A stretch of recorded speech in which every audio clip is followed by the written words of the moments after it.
العالمين اللهم صل وسلم وبارك على حبيبك سيدنا محمد وآله وصحبه أجمعين نويت التعلم والتعلم والنفع والانتفاع والتذكير والتذكر والحث على التمسك بكتاب الله وبسنة رسول الله صلى الله عليه وآله وسلم ودعوة إلى الله والأمر بالمعروف والنهي عن المنكر ابتغاء مرضات الله وثوابه وفضله أما بعد.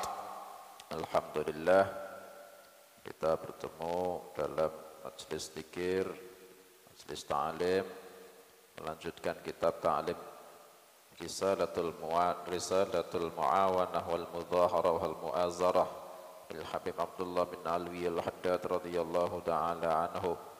Qala rahimahullahu ta'ala wa nafa'ana bi'ulumihi wa bi asrarihi fit taraini amin. Ila qawlihi wa qala sallallahu alaihi wasallam al-alimu alladhi ya'lamu al-alimu alladhi ya'lamu wa la ya'malu mithlul fatilati tudhi'u lin-nasi wa tahriqu nafsaha. Nabi sallallahu alaihi wasallam bersabda, al-alimu alladhi ya'lam, orang alim yang tidak mengamalkan ilmunya. Orang sudah dikasih sama Allah Ta'ala nikmat yang besar tapi tidak mensyukuri. Itu yang sudah dikasih nikmat besar tapi tidak disyukuri. Apa itu? Orang dikasih ilmu tapi tidak ngamal. Oke. Itu dikasih nikmat besar tapi tidak syukur. Siapa? Orang dikasih ilmu tapi tidak ngamal ke ilmu. Nikmat besar sudah didapat, tidak disyukuri. Akhirnya dia mendolimi nikmat, mendolimi hikmah, mendolimi ilmu. Ilmunya nuntut, saya sudah ada sama kau, kau tidak mau ngamal ke saya. Buat apa saya ada dalam hati tapi tidak diamal ke? Itu wala ya'mal mithlul fatilati, kata Nabi sallallahu alaihi wasallam, seumpama lilin tudhi'u lin-nasi, menerangi orang-orang, wa tahriqu nafsaha, tapi membakar dirinya sendiri. Ya rugi dia. Orang-orang akhirnya ya tetap ada nur. Dia bisa ngasih tahu orang-orang yang benar gini, yang betul gini, seharusnya gini, tapi dia tidak ngamal ke apa yang dinasihatkan sama orang. Orang-orang akhirnya sebagian dapat kemanfaatan, soalnya dia punya ilmu nih, tapi dia tidak ngamal ke ilmu nih sendiri. Akhirnya dia yang celaka. Orang lain dapat manfaat berkat dia, malah dia celaka. Na'udzubillah min dzalik. Wa qala sallallahu alaihi wasallam marartu lailata usriya bi. Ngamal ke ilmu itu tidak gampang, perlu hidayah, perlu taufik. Ilmu sama amal itu jaraknya sangat, apa istilahnya, jauh, ada rintangan. Sampai-sampai saking sulite mengamalkan ilmu, saking tidak gampangnya. Ilmu itu seperti di satu tepi jurang, amal ada di tepi jurang yang di seberang. Paham ya? Butuh jembatan. Biar sampai ke amal, ilmu itu butuh jembatan. Soalnya ada jurang. Tidak gampang amal ke ilmu. Orang sudah dikasih ilmu sholat duha, sholat tahajud, sholat witir, sholat qobliyah, ba'diyah, awwabin, syukrul wudhu, sholat taubah, sholat hajat, ngerti. Tidak ngamal, jar-jaran, cul-culan. Soalnya memang tidak gampang. Itu butuh jembatan. Kita butuh itu. Caranya gimana? caranya kathratul aurad, banyak wiridan, banyak zikir. Salah satu yang paling afdol buat zikir Quran, kalamullah, sumurnya hidayah.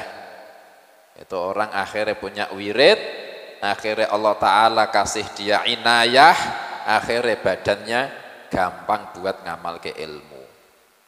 Ini tidak punya wirid, pinternya cuma ngapal ke, apal semua, debat, menang, cuma dibuat bangga-banggaan, ceramah, tapi dah tidak ada amale. Orang-orang dapat fadilah, tapi dia malah celaka, tidak ngamal soalnya.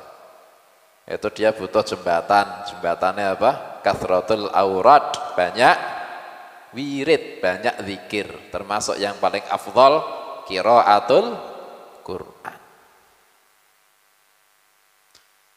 Butuh kita sama zikir, termasuk zikir ratibul haddad. Butuh kita. Itu Allah Ta'ala nurun ke inayah. Dari zikir-zikir itu nurun ke inayah. Akhirnya kalau inayah sudah diturun ke, masuk ke hati, idza ma hallatil inayatu qalban akhaffat lil ibadatil a'dha'u. Kalau inayah sudah diturunkan Allah, sudah bertempat di hatinya seorang hamba, ini hatinya ini sudah diisi inayah, badannya jadi enteng dibuat ibadah. Makanya kita sama bedanya kita sama orang soleh itu apa sih? Bedanya kita sama orang soleh itu apanya? Bedanya kita sama Imam Haddad apa nih? Bedanya kita sama Sayyidi Abdul Qadir Jilani apa? Radhiyallahu anhum. Bedanya kita sama Sunan Kudus, sama para solihin. Apa bedanya? Bedanya mereka ahlul inayah. Mereka orang yang muwafaq, dikasih taufik, ahli inayah. Kita belum nyiap ke wadah. Jangan kita ngomong Allah belum ngasih saya taufik, jangan ngomong orang, jangan mengatakan Allah belum ngasih saya hidayah, jangan. Allah nyebar hidayah sudah. Kitanya tempat untuk wadah hidayah belum dibersihke, masih kotor gelas kita. Mau orang nuangke susu, nuangke madu, kita wadahnya masih kotor. Ya eman susune, eman madune, bukan tempatnya ini. Bersihke dulu, bersihke hatinya dari takabur, bersihke hatinya dari heket, benci sama orang, benci musuh sama orang. Bersihkan hatinya dari enggak ridha, iri sama orang, takdirnya Allah Ta'ala enggak qanaah, itu dibersihke. Caranya gimana? Kathratul aurad, zikir, taubat, itu cara bersih ke hati. Akhirnya kalau sudah bersih, pantas diisi madu, akhirnya diisi inayah sama Allah, akhirnya jasadnya gampang buat ibadah. Ya Latif. Wa qala sallallahu alaihi wasallam marartu lailata usriya bi, saya melewati ketika malam saya diisrakan birijalin, melewati golongan orang-orang, bisa laki sesuai loghah tapi juga umum, perempuan juga. Tuqradu shifahuhum bimaqaridha minnar, digunting mulut-mulut mereka dengan gunting dari api. Kita sudah pernah lihat api di dunia, yaitulah api. Kita di dunia sudah pernah lihat gunting, yaitulah gunting. Nanti di akhirat itu Allah Ta'ala menyiapkan, menciptakan gunting, tapi dari api, bukan dari besi. Fakultu ma antum, maka saya tanya, Nabi Sallallahu Alaihi Wasallam tanya, ma antum, kenapa kalian? Faqalu, maka mereka orang-orang yang mulutnya itu diguntingi sama gunting dari api, mereka jawab, kunna na'muru bil khairi wala na'tihi. Dulu kami senang merintah-merintah yang baik, tapi kami tidak ngamal ke. wa nanha 'anis syarri wa na'tihi. Kami dulu ngelarang dari keburukan tapi malah kami melakukan. Ini pemandangan Nabi sallallahu alaihi wasallam lihat ketika dulu malam Isra. Ketika itu Nabi sallallahu alaihi wasallam lihat pemandangan orang disiksa, caranya disiksa itu mulutnya digunting sama gunting dari api. Pemandangan itu pemandangan asli. Tapi peristiwanya nanti. Cuman sudah dikasih live, apa ya, bukan live ya. Nek live kan sekarang main, kita lihat. Jenengan di Kudus, lihat tayangan di Jakarta sekarang, namanya live. Ya, siaran langsung. Kalau tayangnya kemarin, lihatnya sekarang, siaran tunda. Ini tayangnya belum, tapi sudah lihat. Dan lihatnya asli, besok ya gini ini. Tapi belum action. Belum tayang, belum main, tapi sudah lihat. Mukjizat. Kalau sekarang teknologi paling modern live. Sana lagi apa, Saudi lagi terawih, Masjidil Haram, kita lihat sekarang. Bisa paling modern, mentok-mentoknya modern ya live. Tidak ada modern besok mau apa sekarang sudah ditonton, belum ada. Tapi mukjizat mampu. Nabi sallallahu alaihi wasallam sudah dikasih lihat, dan itu yang asli nanti seperti ini. Itu sudah dikasih lihat, ada siksaan yang kayak gitu. Wa hadzal wa'idu innama yatahaqqaqu fi haqqi man yad'u ila Allah ala niyatid dunya. Dan ini ancaman adalah akan menjadi nyata di dalam haknya orang yang mengajak kepada Allah tapi niate cari dunia.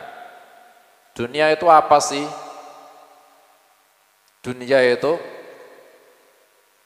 innamal hayatud dunya la'ibun wa lahwun wa zinatun wa tafakhuran bainakum wa takathuran fil amwali wal aulad.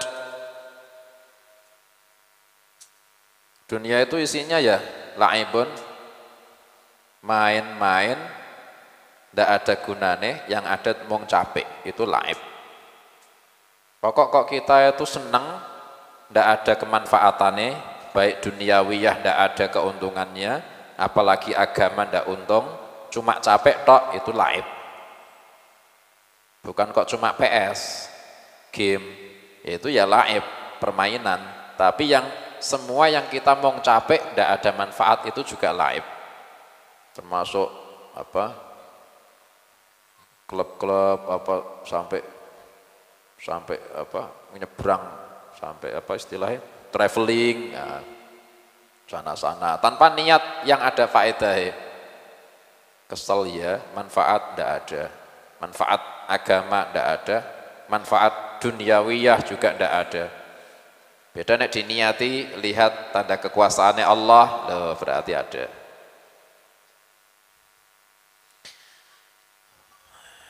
Wa yahussu 'alal khairi wa huwa musirrun 'ala tarkih. Orangnya menganjurkan kebaikan tapi dia melanggengkan untuk terus-terusan ninggal.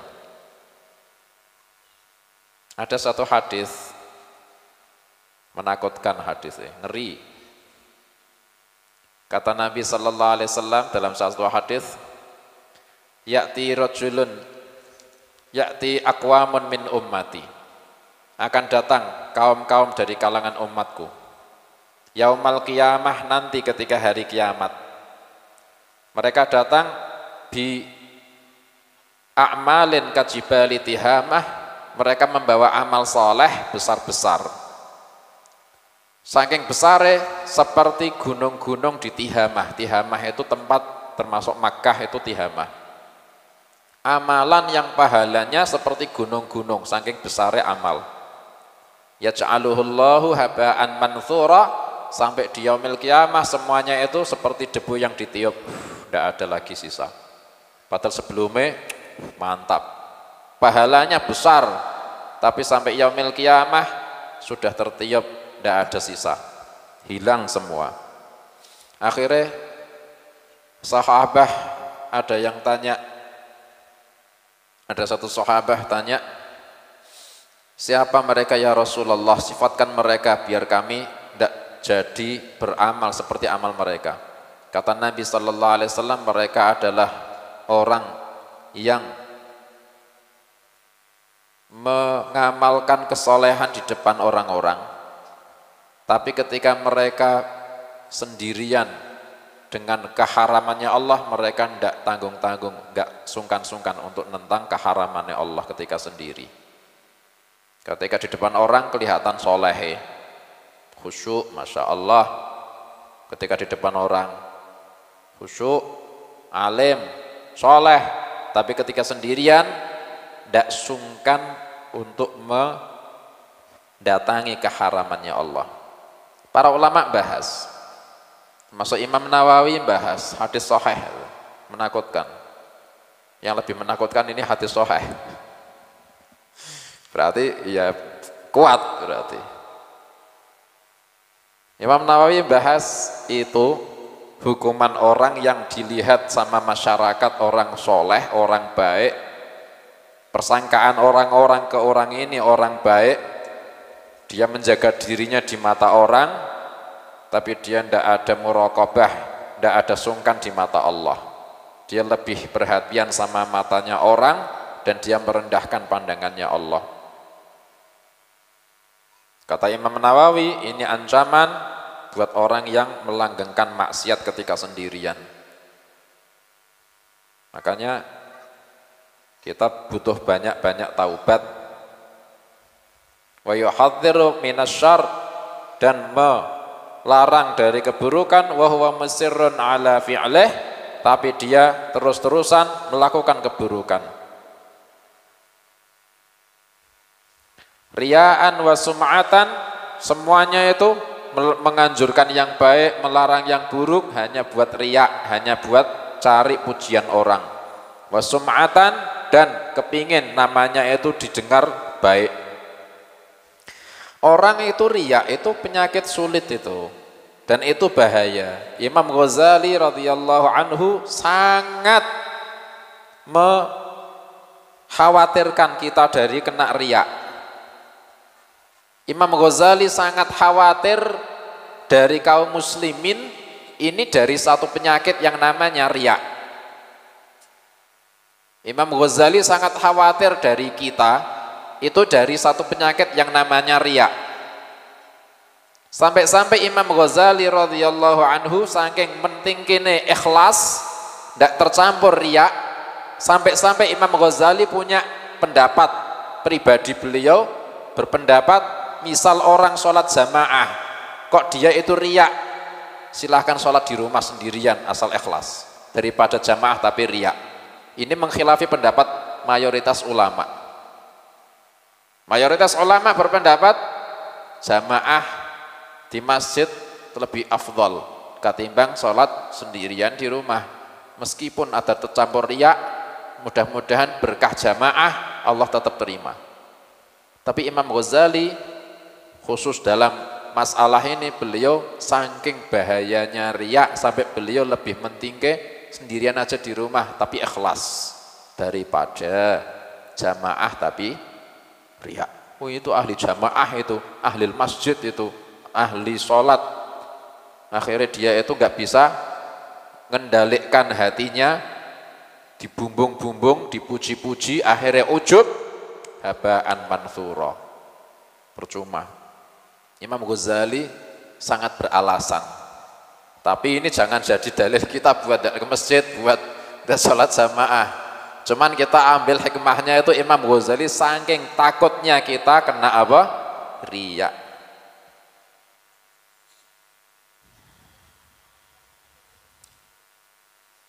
Fa amma man yad'u ila babillahi, adapun orang yang mengajak kepada pintunya Allah, wa huwa ma'a dzalika yalumu nafsahu, tapi ketika dia mengajak kepada Allah, dia itu sambil mencela dirinya sendiri. Wa yanhaha 'anit taqsiri, dia melarang dirinya dari ceroboh. Ketika mengajak dia juga mencela dirinya, saya sendiri yang masih gini ya Allah. Wa yahussuha 'alat tashmiri, dia menganjurkan dirinya sendiri agar giat, fan najatu marjuwatun lahu, maka selamat diharapkan buat dia. Ada orang yang mungkin tanya, ya kalau gitu saya belum bisa soleh, belum bisa istiqomah, saya kadang ya masih maksiat, kalau gitu saya tidak usah dakwah, daripada nanti saya dakwah masuk dalam ancaman. Kata Imam Haddad, tidak gitu caranya tetap amar ma'ruf jalan ke, nahi munkar tetap jalan ke, meskipun kita kadang masih terjerumus mungkar, masih maksiat, kita kadang masih ninggal ke kewajiban, tetap amar ma'ruf, tetap nahi munkar. Tapi ketika amar ma'ruf nahi munkar sambil mencela diri sendiri, hatinya terpecah-pecah, ya Allah, saya tahu saya masih belum ngamal ya Allah, tapi saya ingin ya Allah setelah ini Kau berikan saya kekuatan bisa melawan hawa nafsu saya, bisa menghindari maksiat, saya tetap akan melarang orang maksiat. Wa ala kulli halin falladhi ya'lamu wa yu'allim wa la ya'malu ahsanu halan wa arsyadu tariqatan. Bagaimanapun juga maka orang yang tahu ngajar, dia tahu terus ngajarkan ilmunya, wa la ya'malu tapi ndak ngamalke, cuma isane tahu ngajarke orang-orang tapi ndak ngamalke, itu lebih baik. Wa arsyadu tariqah, lebih pinter tariqahnya, lebih dapat petunjuk jalannya. Wa ahmadu akibatan, lebih dapat akibat yang baik. Minalladzi la ya'mal wa la yu'allim, katimbang orang ndak ngajar dan ndak ngamalke. Orang sudah dikasih ilmu, yang satu ngajar masih mau, meskipun ndak ngamalke, tetap ndak ngamalke itu bahaya. Tapi daripada dia sudah tahu, ndak ada ngajar ke sama orang, ya ndak ada, ngamal juga ndak, lebih buruk. Wa rubbama qala qailun mimman la ya'qil, terkadang nanti akan ada orang akan bantah, orang yang ndak berakal. Imam Haddad sudah tahu, zaman kita banyak sekali orang la ya'qil. Zaman kita orang-orang itu keminter bantah para ulama salaf, ngaku-ngaku sekarang modern, sekarang sudah ndak realistis, sudah ndak apa kok realistis, sudah ndak apa kalau zaman kita itu, nah sudah bukan zaman sekarang, sudah ketinggalan zaman. Saya paling enak kalau ada orang itu mencela para ulama salaf, mencela sunnah Nabi Sallallahu Alaihi Wasallam, siwak pakai kayu dicela. Sekarang sudah juga zamannya, enggak realis kok, enggak apa istilah kata, sudah bukan zamannya lagi, zaman modern. Akhirnya mencela. Saya kepingin nanya, produk modern yang seperti Imam Syafi'i siapa? Ada. Produk pendidikan modern yang seperti Imam Ghazali, seperti Imamul Haddad, seperti Sayyidi Abdul Qadir Jilani radhiyallahu anhum, ada ndak produk modern yang seperti mereka? Mereka produk salaf semua. Ndak ada. Orang-orang produk salaf, Imam Faqih Muqaddam, Masya Allah, Sayyidi Abdul Qadir Jilani radhiyallahu anhu, Imam Syafi'i, Imam Ghazali, Imamul Haddad, ini produk salaf semua, ini top-top produk modern yang dibanggakan orang-orang ini. Siapa sih yang ngungkuli, nyamai dah seperti Imamul Haddad? Ndak ketok, sik sombong, ngarani mereka itu sudah kuno, kita zaman modern, kita maju. Maju apa nih? Kita ini mundur. Cuma kita di zaman yang angka di tahun memang lebih banyak, ya, tapi mundur. Mereka itu yang maju, produk salaf itu. Saya paling ngefans sama salaf. Wahibbus sholihina walastu minhum. La'alli an ana'ala bihim syafa'ah. Saya bukan orang soleh, tapi saya cinta. Saya cinta orang, saya bukan termasuk orang-orang salaf, tapi saya cinta orang salaf. Mudah-mudahan dari cintanya ini kita dapat syafa'ah.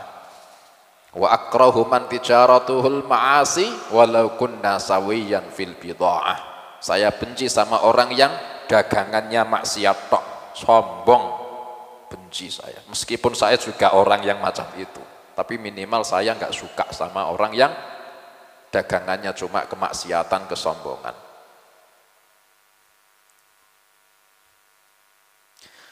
Wa rubbama qala qailan mimman la ya'qil. Terkadang orang yang tidak berakal akan mendebat. Al-kutubu katsirah. Kitab sudah banyak. Wa fiha ghunyatun wa kifayah. Kitab-kitab kuno sudah cukup. Sudah enggak butuh lagi kitab yang baru. Fala faidata fi tasnifil kutubi fi hadzal zaman. Maka tidak ada guna lagi ngarang kitab-kitab di zaman ini, sudah cukup. Sudah ada kitab-kitab mulai Ihya, mulai kitab Risalatul Qusyairiyah, kitab tasawuf yang sangat banyak. Ngarang kitab lagi, tasawuf lagi, ngarangnya bab ikhlas lagi. Apa sih gunane ada orang disebut kayak gitu? Mestinya rodok mending itu. Itu disebut la ya'qil kata Imamul Haddad. Mestinya ya agak masuk akal ya. Kitab kan sudah banyak memang. Dan kitab kuno-kuno kan sudah cukup. Betul, kitab kuno sudah cukup. Ihya sangat cukup. Ihya Ulumuddin, Risalatul Qusyairiyah bagus. Lah ini kok ngarang kitab lagi? Kenapa sih? Apa enggak cukup? Mestinya kan rodok logis. Itu aja disebut Imamul Haddad la ya'qil, orang tidak berakal. Apalagi kalau Imamul Haddad lihat orang sekarang sombongnya sama modern, ngenyak salaf, itu apa jenenge nek kayak gitu aja dinamakan la ya'qil.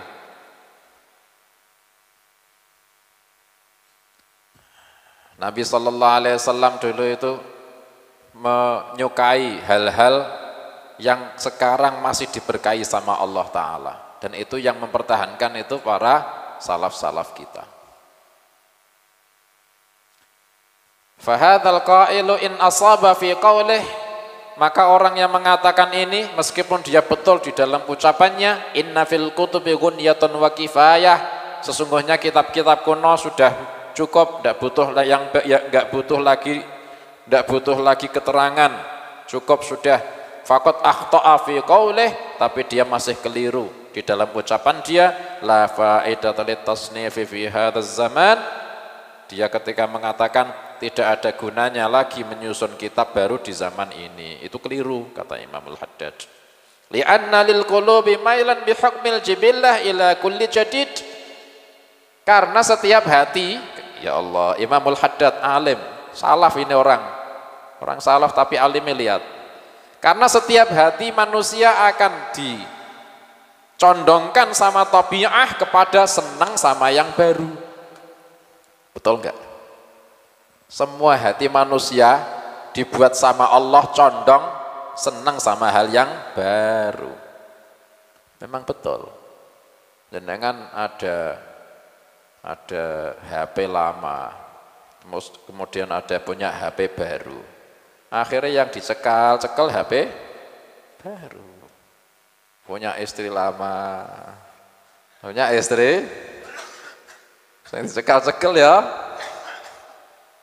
Masing watuk rek. Itu Imamul Haddad tahu tabiahnya orang itu, fitrahnya seperti itu. Wa aidan fa innallaha yuntiqu, yang kedua, fa innallaha yuntiqu ulama'a kulli zamanin bima yuwafiqu ahlahu, dan juga sesungguhnya Allah membuat bicara setiap ulama dari masing-masing zaman. Allah Ta'ala membuat dia bicara dengan pembicaraan yang sesuai dengan ahli zamannya masing-masing. Imam Ghazali radhiyallahu anhu dalam Ihya itu mengungkapkan yang dibutuhkan ahli zaman. Meskipun sekarang masih relevan, tapi ulama setelahnya, contohnya Imamul Haddad, akan berbicara yang paling dibutuhkan di zamannya Imamul Haddad. Dan itu tetap ada sir yang beda dengan yang ada di sebelumnya. Dan kita akan lihat nanti, akan betul. Kita meskipun khatam Ihya, kita tidak bisa ninggal ke Risalatul Mu'awanah. Tetap tidak bisa ninggal. akan kita dapatkan sir yang beda dari ihya tanpa menafikan fadilahnya ihya. Enggak diragukan dah kalau ihya. Tapi ini ada sir yang baru. Imamul Haddad dalam risalah Mu'awanah nanti juga akan menerangkan satu contoh. Afdhalul dzikri apa? La ilaha illallah. Paling utamanya apa? Zikir. La ilaha illallah. Akhirnya orang menyibukkan dengan la ilaha illallah, la ilaha illallah itu terus. Tidak pernah astagfirullah, tidak pernah salawat Nabi, tidak pernah subhanallah bihamdih, subhanallahil azim, tidak pernah Allahu Akbar, tidak pernah la haula wala quwata illa billah. Cuma la ilaha illallah, la ilaha illallah. Bagus wong zikir. Afdhalul dzikri, iya itu afdhalul dzikri. Tapi kalau orang istighfar, astaghfirullah, astaghfirullah, astaghfirullah, ada sir di dalam istighfar yang tidak ada di dalam la ilaha illallah. Meskipun la ilaha illallah tetap afdhalul dzikri. Apa contohnya? Orang ketika mengatakan astaghfirullah, astaghfirullah, astaghfirullah, hatinya akan terpecah-pecah, ya Allah mohon ampun, mohon ampun, mohon ampun.